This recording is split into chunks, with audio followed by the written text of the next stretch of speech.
पार करेंगे, पेट्रोल 400 पार करेंगे, और करेंगे क्या? मतलब कहीं ना कहीं आप कहना चाह रहे हैं कि जो महंगाई है वो 400 पार जाने वाला हाँ, जाने वाला है। अब की बार वोट से भी उनकी सरकार बने तो सब चीज का 400 पार कर, यही एजेंडा। आप तो नरेंद्र मोदी बनता है तो 400 पार सारी महंगाई की, लेकिन नरेंद्र मोदी जी का कहना है कि अगर महागठबंधन की सरकार बनती है तो जंगल राज फिर से आएगा, मूड़ी काटने का जो प्रथा है वो फिर से वापस आएगा। और ये अभी शनिवार का जो है मंच पर ये चीज बोल रहे हैं नरेंद्र मोदी जी यह बोल रहे हैं। हमको लगता है कि मूड़ी कटवाते हैं वही और बचाते हैं वही। आर.के. सिंह इनका सांसद था, 96 में बथानी टोला जनसंहार किया गया, गरीबों को मार दिया गया, और यही आर.के. सिंह डीजेपी थे, सबको केस से मुकदमा से बरी कर दिया गया। यही आर.के. सिंह है, यही भाजपा की नीति है। और ये झूठ-मूठ के जनता में भ्रम पैदा करके राम मंदिर बनाने से उनका पेट नहीं भरा, तब आरा में आके बोल रहे हैं कि मुरकटवा पार्टी है तो जंगल राज है। जंगल राज पूरे देश को तो आपने बना दिया, देश को आप बेचने वाले हैं और अडानी अंबानी खरीदने वाले हैं। देश आप बेच रहे हैं, देश के पूरे संसाधन को बेच रहे हैं। रेल बेच दिए, सेल बेच दिए, हवाई अड्डा बेच दिए, लाल किला बेच दिए, अब कौन बाकी है? सब कुछ आप बेच रहे हैं और अडानी अंबानी खरीद रहे हैं। यही अब की बार उनका 400 का पार है कि देश में जो भी बचा है उसको अब की बार में सब बेच देंगे, सब अडानी अंबानी को दे देंगे, बड़ा पूंजीपति के हाथ में सौंप देंगे, गिरवी को रख देंगे।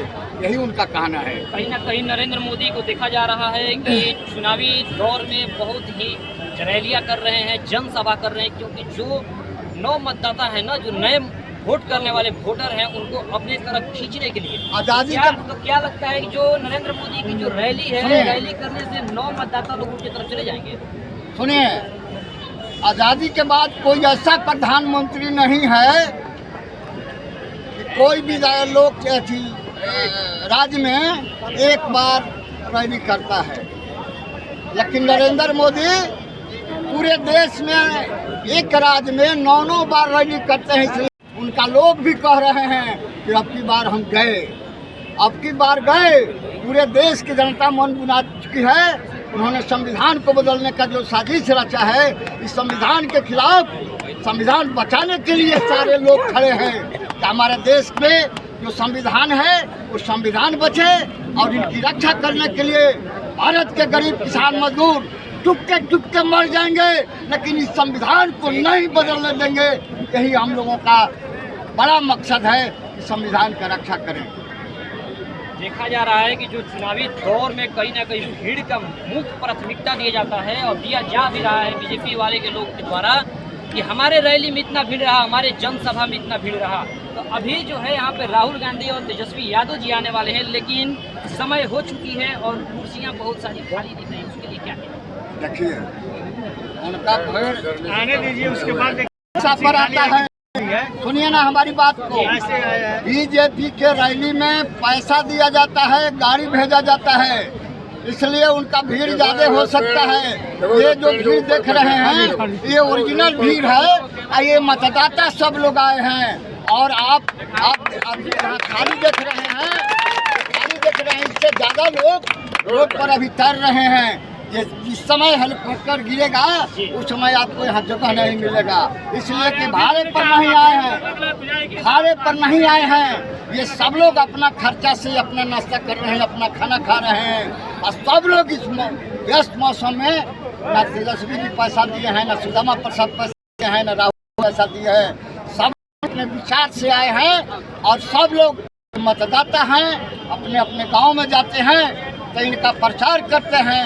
भाजपा जो देश में तानाशाही थोपने का जो प्रयास कर रहा है, संविधान जो बदलने का जो प्रयास कर रहा है, उसके खिलाफ तमाम लोग गोलबंद कर रहे हैं। और एक जून को यह पूरी जनता बता देगी आर.के. सिंह को, और यहाँ के जो तानाशाह नरेंद्र मोदी हैं उनको पसीना छोड़ा करके ही दम लेगी। जो बाबा थे इनके बात सुन ली गई और कई लोगों की जो राय है देखी गई, लेकिन अभी और लास्ट सवाल किसी और भाई से पूछेंगे कि चाचा यहाँ बैठे हैं, पहले चाचा से बात कर लेते हैं कि अभी राहुल गांधी जी आने वाले हैं, तेजस्वी यादव जी आने वाले हैं। जब नरेंद्र मोदी किसी मंच पे पहुंच रहे हैं, किसी सभा कर रहे हैं, किसी रैली कर रहे हैं, तो हजार जो है कि शर्तें बता रहे हैं कि हम जीतने के बाद ये करेंगे, हम जीतने के बाद वो कर देंगे, हम जीतने के बाद ये ला देंगे। आपके जो राहुल गांधी जी हैं, तेजस्वी यादव जी हैं, उन पर आपको क्या कितना विश्वास है?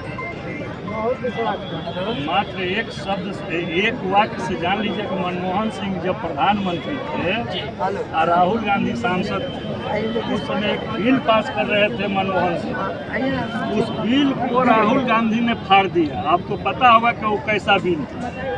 तो राहुल गांधी कैसा चरित्र का आदमी है और नरेंद्र मोदी कैसे चरित्र के हैं कि असम के मुख्यमंत्री जो बना हुआ है उस पर 70,000 करोड़ का घोटाला है, उसको अपने पास रखिए। चक्की पिसवाने का बार बार अमित शाह चक्की पिसवाएंगे।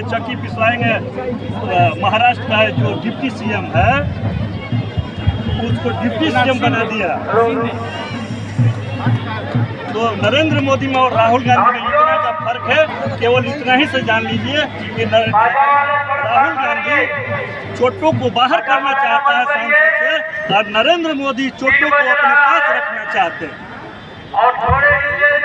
दोनों में फर्क यही है। यहाँ पे हैं, चाचा हैं और इनसे हम बात करेंगे कि जो अभी राहुल गांधी, तेजस्वी यादव, दीपांकर भट्टाचार्य जी आ रहे हैं, तो आरके सिंह पर कितना प्रभाव डाल सकते हैं? आरके सिंह के चुनाव उस पर कितना प्रभाव डालेगा? आरके सिंह का आरके सिंह को तो खुद पता चल रहा है कि गाँव में जा और युवा जब उनसे सवाल कर रहे हैं कि आपने क्या किया, 10 साल सांसद रह चुके, आपने क्या किया? आप बिजली मंत्री रहे हैं, मंत्री है अभी, एक गरीबों के पास 20,000 25,000 का बिजली बिल दिया गया। क्या यही गरीबों के पक्ष में काम करेंगे? रह गई नरेंद्र मोदी की बात। नरेंद्र मोदी चाय बेचने के बाद में अब वो देश बेचने का, इनके पास बस 2 ही आदमी है, हम 2 हमारे 2।